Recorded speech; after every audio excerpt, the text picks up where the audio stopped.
ela tinha voltado do Brasil e ela estava muito entusiasmada com o Tatu Canara. Não sei, isso aí pode ser intuição da mãe, sei lá, de outras crianças conversando, não sei. 10! Nota 10! Você vai gostar, hein? Bebê diabo parou o táxi na avenida. Ao vivo é muito pior. Eu sou a Camila Quintzel. E eu, Danilo Corsi. E hoje nós vamos ficar nos anos 2000 para revisitar um dos maiores acidentes da história da engenharia espacial no mundo. O acidente na base de Alcântara, no Maranhão, que em 22 de agosto de 2003 tirou a vida de 21 técnicos civis e atrasou por décadas o programa espacial brasileiro. Mas antes, vamos aos recados dos nossos patrocinadores. Primeiro, nós temos o SiteGuy.dev. Se precisar de um site novo, um aplicativo maneiro, ou mesmo só está querendo dar uma melhorada no site que a firma já tem, colocar uma lojinha esperta lá, por exemplo, fale com o SiteGuy. Eles são os nossos parceiros no site do podcast e podem te ajudar também, seja com um servidor mais seguro ou com diferentes tipos de desenvolvimento. É só entrar em SiteGuy.dev que eles falam com você. E para voltar aos episódios em grande estilo, temos aqui o vinho que o nosso outro patrocinador, o Drinco.com.br, mandou pra gente. Danilo, qual é o vinho do dia? O vinho de hoje é o Alcântara Monastrell Rosado Alicante DO 2020. Um vinho rosé espanhol feito com as não tão famosas, porém ótimas uvas Monastrell e que está disponível no Drinco pela bagatela de R$ 39,90. Aproveite e garanta esse vinho vegano e fácil de beber por um precinho bem camarada. Brinde história? Tchim, tchim. Tchim, tchim. Tropeços, com pouca gente e pouca verba, o Brasil tenta levar adiante o seu programa espacial. Mas nenhum dos profissionais tão qualificados que a gente acabou de ver vai participar. Eles estão todos mortos. Fazem parte das 21 vítimas fatais de um incêndio na base de Alcântara, no Maranhão. Bem, do começo. No dia 22 de agosto de 2003, às 13 horas e 26 minutos do horário de Brasília, o incêndio começou na base de Alcântara, no Maranhão. Esse incêndio de grandes proporções e seguido de algumas explosões começou exatamente na torre móvel de integração. Segundo a investigação, levou apenas 8 segundos para todo o local estar em chamas e cerca de 5 minutos para a estrutura desmoronar, ou seja, foi bem violento. 21 pessoas que trabalhavam no local morreram quase instantaneamente. Mas antes de a gente se aprofundar um pouco mais nesse acidente, acho que vale a pena a gente construir junto um pouco de conhecimento sobre o que foi o Programa Espacial Brasileiro até então. Danilo, o que você sabe sobre o Brasil no espaço? Vende travesseiros. Ele não vende para travesseiros no espaço. Vende travesseiros em qualquer lugar. Mas os travesseiros são da NASA, eles não são do Programa Espacial Brasileiro. Mas é o Brasil vendendo. O Brasil vende. Entendi. O Brasil vende. O Brasil vende. Porque é técnico. O nosso ministro é técnico. Bem, então, como todos nós sabemos, ou pelo menos deveríamos saber, os anos 1960 foram o auge da corrida espacial, junto com a Guerra Fria, culminando com os primeiros astronautas pousando na Lua. Astronauta está certo. No Brasil, vivíamos a maior parte dos anos 1960 uma ditadura comandada por militares que de geniais tinham muito pouco. Se por um lado existia um desejo brasileiro de participar deste momento em que a humanidade estava desbravando novas fronteiras, por outro existia muito amadorismo e também muitos projetos mambembes. Então, durante os anos 1960, o Brasil começou a querer se aventurar. Primeiro ele criou, perto da cidade de Natal, no Rio Grande do Norte, uma central de lançamento, o Centro de Lançamento da Barreira do Inferno, CLBI, que foi inaugurado em 1965 com o lançamento de um foguete norte-americano, o Nike Apache, com sucesso. Abafa que o nosso centro de lançamentos inicial chama Barreira do Inferno. Pois é, né? Não é um nome horroroso para isso? É, não é recomendado. Mas é o nome do lugar mesmo. Então, esse centro fez muitos lançamentos de foguetes americanos e, paralelamente, em um convênio com a NASA, começou a capacitar gente em projetos aeroespaciais. Isso se iniciou com os projetos chamados Sonda. Eles eram foguetes bem rudimentares, mas que foram aumentando de peso, capacidade e complexidade nos anos, trazendo mesmo algumas evoluções tecnológicas para o Brasil. A gente estava fazendo foguetes toscos? Sim, mas ao mesmo tempo estávamos aprendendo, que é como se faz ciência, né? Anos depois, em 1971, já durante o projeto Sonda 3, o governo militar criou a Comissão Brasileira de Atividades Espaciais, chamada de COBAI, né? E que tocava esses projetos, e também a PNDAI, a Política Nacional de Desenvolvimento de Atividades Aeroespaciais. Eu adoro esses nomes. Você acha que a gente tem uma Política Nacional de Desenvolvimento das Atividades Aeroespaciais? Bem Bento Carneiro, né? Mas, sim. Então, A COBAI, que era a comissão, era presidida pelo chefe do Estado-Maior das Forças Armadas e tinha representantes nos ministérios militares, das relações exteriores, da fazenda, do planejamento, das comunicações, da educação e da cultura, e do Conselho de Segurança Nacional e também do CNPq. Ou seja, era uma comissão bastante ampla. Muita comissão para tirar uma comissão, né? Também foi criado o atual INPE, o Instituto Nacional de Pesquisas Espaciais, com o qual o Bolsonaro está tretando desde o começo do governo, né? Por conta dos satélites que controlam os desmatamentos na Amazônia. Isso é o George Soros. Quem é o George Soros? George Soros. Ele está comandando os satélites? O INPE. O George Soros comanda o INPE. Isso. Entendi. Porque Com ele o Leonardo comunista. DiCaprio também. Junto com o Leonardo DiCaprio, que está atacando fogo com as ONGs na Amazônia. Exatamente.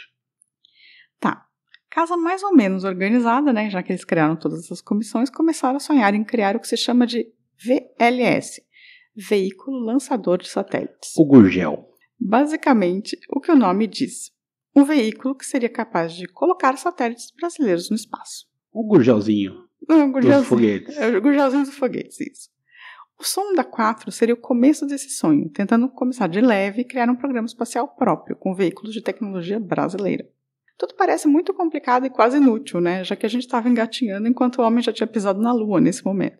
Mas desenvolver tecnologia brasileira trouxe ganhos, como criar um novo tipo de aço que pudesse ser usado em veículos assim, e depois o Brasil não apenas não precisaria mais importar esse aço, como também poderia exportá-lo para outros programas espaciais. E sabe que tem bastante aço no Brasil, né? Imagino que a Vale e outras coisas devem ficar muito felizes com isso aí. Sim. Além do aço, já nas décadas de 1970 e 80, o Brasil também desenvolveu um tipo de combustível sólido em meios de transportes para grandes propulsores, né? Porque não dá para colocar um propulsor de um foguete em cima de um caminhãozinho, né? Ou seja, as coisas estavam caminhando e a gente estava muito devagar indo para frente. Como diria Lulu Santos, com passos de formiga e sem vontade, mas caminhando. Aí, em 1978, a França apresentou, a pedido do governo brasileiro, uma proposta para criar um veículo para lançar 3 satélites. Mas o Brasil não estava criando o seu próprio? Tava, mas aí o Brasil resolveu, vamos ver o que acontece se a França fizer isso pra gente, para adiantar um pouco o processo. Mas a França é irrelevante. Segundo Paulo Guedes falou, a França não é irrelevante, gente. Nesse caso, não. Fala isso para um português, ele vai dizer. Os portugueses odeiam os franceses. Não sei porquê. Os ingleses também. Os franceses são polêmicos, digamos assim. Os franceses são polêmicos. Bem, essa proposta da França foi considerada muito cara, além dos militares não verem vantagem em usar tecnologia que na maior parte ia ser francesa. Basicamente não ia ter transferência de tecnologia, entendeu? Iam fazer tudo nas fábricas na França. Assim, em 1979, isso mesmo, em 1979, anotou? Isso, em 79 foi lançada a Missão Espacial Completa Brasileira, MECB. Nos termos da MECB, coube ao CETIA o desenvolvimento do veículo lançador, que viria a ser o VLS-1. Vira-lata? Não é vira-lata. E a infraestrutura de lançamento, que resultou no Centro de Lançamento de Alcântara, no Maranhão, do qual vamos falar. Enquanto o INPE, que a gente acabou de falar, ficou responsável pelo desenvolvimento de 2 satélites de coleta de dados ambientais e 2 outros de sensoriamento remoto. Eu não sei o que é sensoriamento remoto, mas tinha 2 satélites disso. Ninguém sabe ao certo qual foi o modelo que deu origem ao atual veículo lançador de satélites brasileiro, mas o povo já avisa que ele é simples, suficiente para a capacidade técnica científica do Brasil e também de acordo com o que o parque industrial brasileiro era capaz de produzir. Mas o Brasil é incrível, eu estava vendo outro dia aí num Reels, um cara que pegou um ninho na quebrada, e aí ele fez uma Lamborghini de madeira e colocou num Uno. Um ninho. Eu entendi um ninho de passarinho. Não, pegou um Uno. Carro, E aí ele transformou numa Lamborghini de madeira. Entendi, ele construiu por cima da carcaça. Exatamente, ficou perfeito. Então. Mas era de madeira. Então, depois de 15 concepções, chegou-se a esse modelo, que tem um cluster de 4 propulsores geometricamente espalhados em torno do corpo central. É meio aquele foguete que você pensa, sabe? Que tem aquelas 4 perninhas que propulsora, quando você faz desenho, tipo, uma estatuazinha de um foguete, seria isso. Mas os motores eram construídos aqui no Brasil também? Tudo brasileiro. O VLS-1 é composto por 4 estágios. Um compartimento para transporte de carga útil, também conhecido como satélite, seções, que são chamadas de BIOS ou módulos, para alojamento de instrumentação e equipamentos diversos, 4 redes elétricas funcionais e um conjunto de 244 pirotécnicos, integrantes da habitualmente chamada rede pirotécnica, embora não seja uma rede, mas eles chamam de rede pirotécnica. São 244 pirotécnicas, que eu imagino que é a coisa que explode para fazer, né, a ignição. O VLS-1 atinge 19,4 metros de altura, ou seja, quase 20 metros, com uma massa de decolagem de 49,7 toneladas. Bichinho grande, né? 50 toneladas, 20 metros. Eu pensei que eles, quando você começou a falar, eu pensei que ele só subia 19 metros. Ah, não, ele tinha 20 metros de comprimento. Então ele voava um pouquinho mais longe que 19 metros. Sim, não sei, vamos ver. Eu não garantiria isso. Tá, Camila, eu tô acompanhando. Então a ideia de criar um lançador de satélite está aí desde 1979, com o projeto também já pronto desde a década de 80. E o que aconteceu? Eu vou contar para você, caso a caso, as tentativas de fazer esse veículo lançador de satélites funcionar. O primeiro, o VLS-1, versão 1. Em novembro de 1997, ou seja, quase 20 anos depois do lançamento da ideia do programa, em uma operação chamada Brasil, o primeiro protótipo do VLS foi ao ar. Ele levava dentro um satélite de coletas de dados.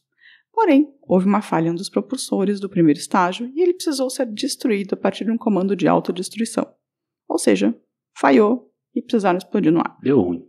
Aí a gente vai para o segundo, que é o VLS-1 ainda, né? Porque é o modelo 1, versão 2. Cerca de 2 anos depois, em dezembro de 1999, a Operação Almenara, que significa farol, foi realizado o segundo voo de qualificação, com um satélite científico desenvolvido pelo INPE dentro. O satélite se chamava SACI-2. Mais uma vez, uma falha no que eles chamam de sistema pirotécnico, que é o do foguete propriamente dito, né? Dessa vez, no segundo estágio, levou a explosão do segundo estágio. Aí eles mandaram autodestruir de novo. Já passou do primeiro, tá no segundo. Tem mais alguns estágios aí para explodir. É assim que testa. Tá, então lançamos o programa em 1979, o primeiro lançamento foi em 97, falhou no primeiro estágio, autodestruição. O segundo lançamento foi em 1999, falhou no segundo estágio, autodestruição. Então chegamos à terceira tentativa. Terceiro estágio vai explodir. Que nem chegou a ser lançada, pois explodiu 3 dias antes do lançamento, causado conhecido o acidente de Alcântara. Fogos Caramuru. Foi mais ou menos isso. Era o VLS-1 versão 3. Esse seria chamado terceiro voo de qualificação. Cada voo de qualificação é uma tentativa do foguete basicamente ir para o céu. Basicamente o mesmo projeto sendo testado uma terceira vez. E dentro dele iriam, dessa vez, 2 satélites científicos de tecnologia nacional. O SATEC, do INPE, e o UNOSAT, um nanosatélite, que é um satélite de menos de 10 quilos, desenvolvido pela Universidade do Norte do Paraná. Olha meu Paraná aparecendo aí. Tá vendo? Por isso que não pode dar certo. Tinha um satélitezinho, nanosatélite lá dentro. Tá, agora vamos ao que aconteceu, como aconteceu, além das teorias conspiratórias. O que aconteceu é bem simples. Um dos propulsores do foguete entrou em ignição 3 dias antes do lançamento. Como assim? Como ele estava dentro de um prédio, preso, e foi só um propulsor, o foguete começou a se mover sem conseguir sair, gerou um incêndio, além de algumas explosões, destruiu o prédio, matou mais de 20 pessoas e acabou com o sonho brasileiro de ter um veículo lançador de satélite por mais muito tempo, dado o trauma de Alcântara. Mas como o negócio ele estava carregado, pelo amor... Tava tudo cheio, tava tudo pronto. E aí a gente vai voltar um pouco antes do acidente para ver como que tudo aconteceu. Primeiro, preciso dizer que o VLS-1 V3, né, era composto por cerca de 12.500 peças mecânicas, 244 itens pirotécnicos, 42 toneladas de produtos químicos processados, dezenas de milhares de componentes eletrônicos e mais de uma dezena de quilômetros de fios. Isso tudo foi produzido em São José dos Campos, transportado e montado em Alcântara nos meses anteriores. Foi produzido lá pela Embraer, né? Aí tudo ficou montadinho e chegamos ao dia 17 de agosto, que são 5 dias antes do acidente. Nesse dia, teve uma reunião geral, chamada de briefing de operação, que envolvia todo mundo que deveria estar lá durante o lançamento. Foi um tipo de treinamento em que todos devem fazer as ações semelhantes ao que vão fazer no dia do lançamento. Basicamente um ensaio geral, que acabou só no dia 18, cerca de 16 horas da tarde. Então, demora pra caramba esse ensaio geral, o lançamento dura muito tempo. Esse primeiro ensaio geral foi mais ou menos, pois teve problemas de comunicação, subestimaram o tempo para certas tarefas e também choveu. Então eles adaptaram todas essas coisas que tinham dado errado, mexeram nas coisas para fazer um segundo ensaio geral. Como teve muito problema e tudo atrasou, eles decidiram atrasar o ensaio geral, segundo, né, um dia. Assim, o segundo ensaio começou no dia 20 de agosto, às 21 horas e 16 minutos, e acabou às 10h30 do dia 21 de agosto. Ou seja, um dia antes da explosão, tá?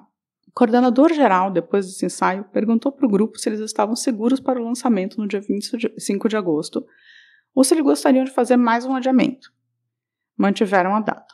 Contudo, no dia posterior a esse segundo ensaio, quando uma equipe voltou para fazer algumas atividades se preparando para o lançamento, o acidente aconteceu, 3 dias antes da data. A explicação oficial é meio qualquer coisa, porque aqui houve um acionamento intempestivo de um dos propulsores do primeiro estágio, provavelmente causado por uma indução eletrostática do detonador. Ou seja, ninguém sabe por quê, mas um dos propulsores foi acionado, falha humana ou algum evento meteorológico. Falha humana, certeza. Não sei se foi falha humana, pode ter acontecido algum evento meteorológico. Então, esse foguete era uma tragédia. Pode ser.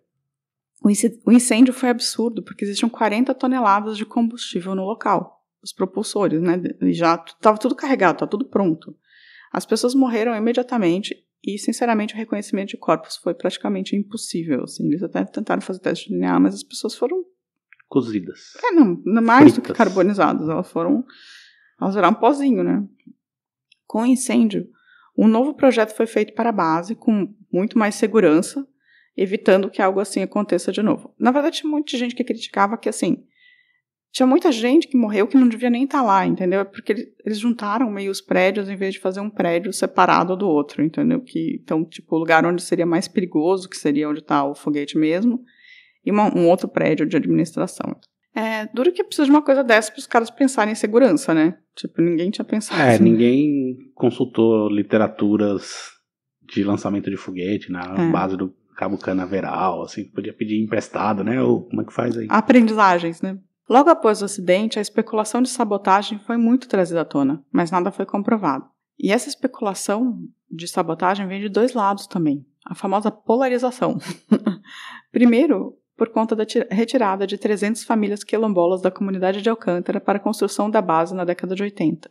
Esse caso ainda corre na Corte Interamericana de Direitos Humanos, sim, quase 40 anos depois. As famílias foram deslocadas meio sem receber nada por isso, era uma comunidade super tradicional. Brasil e quilombolas é tipo o Brasil indígena, né? Sempre tem um lado que sai perdendo feio. Então, a galera de direita acha que a sabotagem veio desse grupo de deslocados, ou seja, os quilombolas sabotaram o foguete. Nossa Senhora. Tá, essa é uma teoria da conspiração. Com o George Soros patrocinando. Deve ser alguma ONG, né, junto com os quilombolas. O Greenpeace e os quilombolas sabotaram o foguete. Já a galera de esquerda acredita que a sabotagem veio dos Estados Unidos, que não queriam um programa espacial brasileiro de jeito nenhum. Para corroborar essa teoria, temos o Wikileaks de 2009. Essa é um pouco mais viável, apesar de ser conspiração. Será que você é de esquerda? Não. Você não acredita em quilombolas sabotadores? Não sei, pode ser, né? Entendi. Em uma troca de telegramas entre a Embaixada da Ucrânia no Brasil e o Departamento de Estado dos Estados Unidos, a Ucrânia pede que os Estados Unidos reconsiderem a negativa de apoiar a parceria Ucrânia-Brasil para atividades em Alcântara, falando que seria mais barato e permitiria que empresas dos Estados Unidos também lançassem daquela plataforma de lançamento e etc. Os Estados Unidos replicam dizendo: amigos, queremos mesmo usar a base, mas não queremos deixar que eles criem tecnologia própria, e nem achamos uma boa a passagem de conhecimento aeroespacial para o Brasil. Abre aspas do telegrama. Queremos lembrar às autoridades ucranianas que os Estados Unidos não se opõem ao estabelecimento de uma plataforma de lançamento em Alcântara, contanto que tal atividade não resulte na transferência de tecnologias de foguetes ao Brasil. Até porque essa tecnologia serve para você criar mísseis, né? Sim. Então, assim, basicamente os Estados Unidos não estavam muito felizes, e aí, tipo, isso está por trás da teoria de que nunca o veículo lançador brasileiro foi para frente por conta disso. Eu acho possível, mas eu acho que é mais incompetência nacional mesmo. Lembrando que o governo Bolsonaro, em 2020, fechou um acordo com os Estados Unidos, permitindo o lançamento de Alcântara por empresas dos Estados Unidos, sem transferência de tecnologia, só com contraparte financeira, como que é alugando a base. E aí, Danilo? Acidente ou sabotagem? E se sabotagem, sabotagem de quem? Não, isso aí é absolutamente um acidente. Como eu disse, parafraseando a minha saudosa professora de geografia, que é mais fácil você colocar um iraniano para tomar conta de uma usina nuclear, porque o brasileiro vai ouvir o jogo do Flamengo e aí vai vazar tudo, é a mesma coisa. Então você acha que na verdade foi incompetência nacional? Incompetência nacional. Por fim, eu quero ler o nome dos 21 que morreram em Alcântara e lembrar que depois disso o Brasil nunca mais lançou nada no nosso território. Ou seja, até hoje do projeto de VLS não funcionou. Também muito se diz que esse incêndio fez com que perdesse 90% das pessoas que trabalhavam no programa espacial brasileiro, sabe? Porque eram pessoas experientes, treinadas e que tinham estudado só para isso. Assim, a perda em termos de humana desse acidente foi brutal. Matou todo mundo que entendia de aeroespacial no Brasil. E o Brasil lançou satélites, era para ter lançado de Alcântara, mas não foi, e lançou da Índia em 2020 agora. Bem, os nomes das pessoas que morreram. Amintas Rocha Brinto, 47 anos, engenheiro. Antônio Sérgio Cesarini, 47, engenheiro. Carlos Alberto Pedrini, 45, engenheiro. César Augusto Costa Longa Varejão, 49, engenheiro. Daniel Faria Gonçalves, 20 anos, mecânico. Eliseu Reinaldo Vieira, 46, engenheiro. Gil César Batista Marques, 44, cinegrafista. Gines Ananias Garcia, 46, engenheiro. Jonas Barbosa Filho, 37, técnico. José Aparecido Pinheiro, 39, técnico. José Eduardo de Almeida, 38, cinegrafista. José Eduardo Pereira II, 43, técnico. José Pedro Claro da Silva, 51 anos, engenheiro. Luiz Primon de Araújo, 45 anos, engenheiro. Mário Sérgio de Freitas Levi, 43, engenheiro. Masanobu Shimabukuro, 43, técnico. Maurício Biela Vale, 42 anos, engenheiro. Roberto Tadashi Seguchi, 46 anos, engenheiro. Rodolfo Donizete de Oliveira, 35 anos, técnico. Sidney Aparecido de Moraes, 38 anos, técnico. E Walter Pereira Júnior, 45 anos, técnico. E aí, Danilo, você conhecia essa história? O que você achou? Eu lembro do acidente, mas não sabia os detalhes, assim, tinha apagado da mente, assim, do negócio. Você tinha apagado os detalhes da sua mente? Sim, eu lembro das reportagens, assim, lembro do fato em si, mas não lembrava dos detalhes, assim. E acho que faltou aí, né, o Brasil precisava ter testado mais. Você acha que o Brasil não tem um bom programa aeroespacial? Eu acho que tá provado que não tem, né? É das 3 tentativas dando errado. Mas... É muito triste que toda a inteligência do programa aeroespacial brasileiro se perdeu aí num acidente, né? Mas, obviamente, tinha alguma coisa que não estava funcionando, e tá bem provado. Então, você não acredita que foi sabotagem? É sempre possível, né? Porque uma vez que você domine o lançamento de foguetes, você domina também o lance de você ter mísseis intercontinentais, o cacete. Então, não acho que os americanos fiquem muito felizes com um país na América tendo mísseis capazes de lançar do Brasil e atingir os Estados Unidos, né? Não descartaria, mas por ter falhado já outras vezes e tal, me parece meio radical. Eu acho que os americanos falaram, deixa que eles aprontam sozinhos. Sozinhos eles acabam com eles mesmos. É. E era um foguete super tosco, assim, no final das contas, apesar de ser um rodor de satélites, assim, era uma tecnologia que foi criada na década de 80, assim. Ah, sim, então, mas, assim, acho que o Brasil tinha que continuar investindo nisso e desenvolver inteligência para lá, assim, os erros acontecem, assim, é justamente ali que as pessoas vão aperfeiçoando.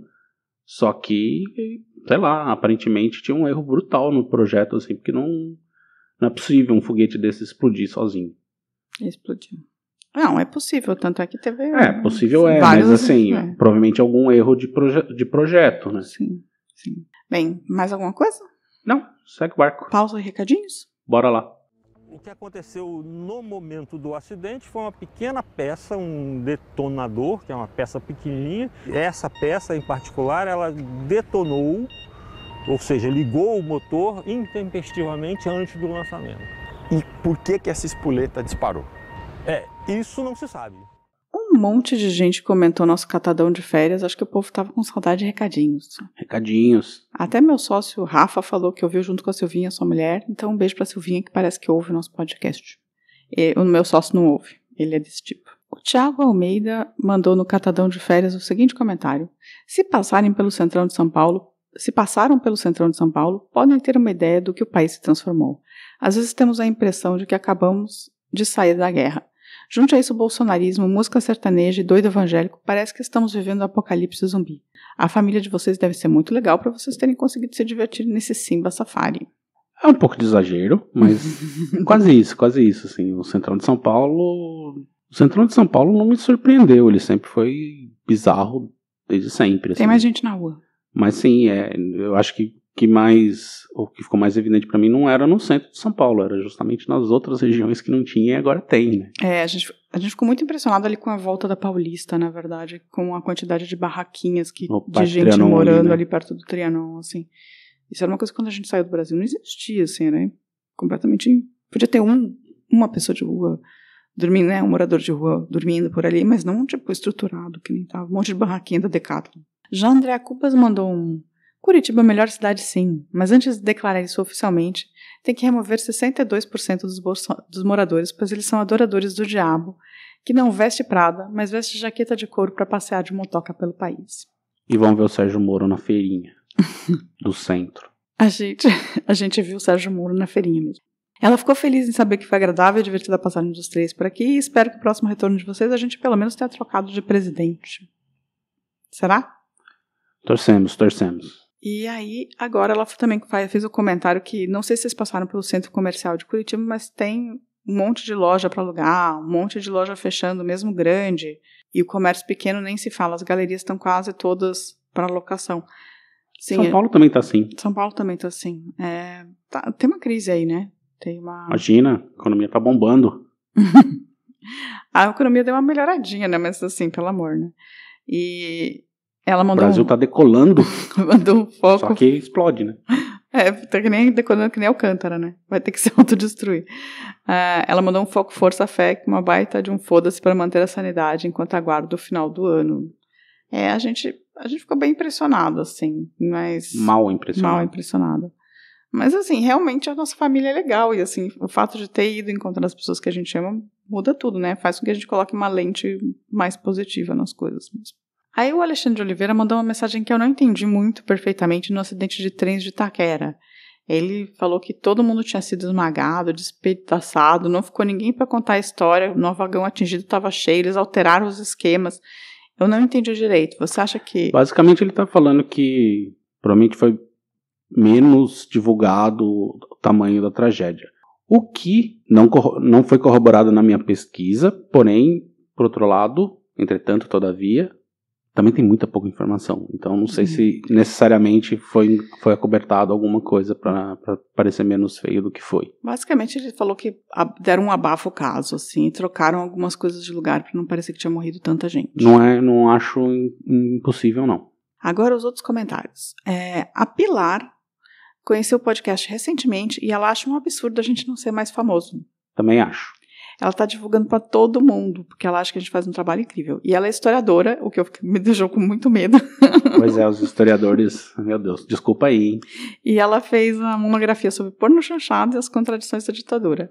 Ela achou o episódio incrível. Tem muito pouco material sobre esse marco importante do nosso cinema. Isso é muita verdade também. E muito bom ver as produções falando sobre o tema. Muito sucesso, ela é super fã. Um beijo, Pilar. Caroline Sala... Ela mandou a seguinte mensagem. Fiquei ensaiando durante todo o período de férias de vocês para mandar uma mensagem bonitinha, mas sempre passava e eu acabava não mandando. Mas o objetivo é só dizer que vocês são incríveis mesmo. Amo o podcast e não perco nenhum. Nunca. Nessa era que a gente está vivendo, agora se tornou muito comum as pessoas perguntando qual é o podcast que você está ouvindo? E a resposta é sempre o Ao Vivo é muito pior e o Eu e Deuses, que é o meu outro podcast. Atenção, gente. Outro podcast chamado Eu e Deuses, de mitologia. Espero que o podcast dure muitos e muitos anos. É um baita serviço de entretenimento e cultura como um todo. Felicidade pra vocês sempre. Que fofa. Obrigado. Muito, né? Maravilhosa. Obrigada, Carol. A gente... Na verdade, sim, esse retorno de vocês, assim, principalmente as pessoas que sempre comentam. A gente sabe que tem muita gente, mais gente que ouve, mas só poucas pessoas comentam, assim. Mas a gente fica muito feliz, assim, é muito bom.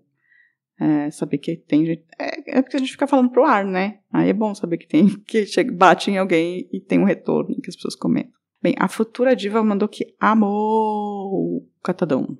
E o Roberto José, o nosso bolsonarista, falou que ele é fã da gente. Felicidade sempre. Abra a cabeça. Abra a cabeça. Um beijo, Roberto. A Riciane Paranhos mandou que ela é de Timóteo, cidade vizinha a Ipatinga, e não conhecia a história. É uma história de Patinga, é realmente, assim, bem deixada pro lado. Assim, né? História de sindicalista, em geral, as pessoas tendem a esconder, né? Na verdade, a gente acha que muito da história do Brasil assim, as pessoas falam muito pouco sobre história, no final das contas, né? Varre pra baixo, né? Tipo, por exemplo, a explosão de Alcântara, assim, eu fui pesquisar e tem muito pouca coisa também, sabe? Eu tive que ler lá o relatório dos caras sobre o que aconteceu, comentários e tal, mas assim, tem matéria de jornal, tem uma coisa assim, tipo, eu não consegui ver entrevista com as pessoas, sabe, com as famílias das vítimas, etc. Aí, rolou uma coisa muito engraçada no nosso podcast, no nosso comentário do Instagram do episódio do Catadão de Férias. A Helena Stein falou que adorou o Catadão de Férias, super bom que outros ouvintes, ouviu que os outros ouvintes pensam, suas opiniões e sugestões. E as opiniões de vocês sobre as férias e mais algumas coisitas. Acho que o outro ouvinte não é parente próximo, mas não coloca a mão no fogo porque os Stein se procriam muito aqui no Brasil. Casavam mais de uma vez, tinham vários filhos.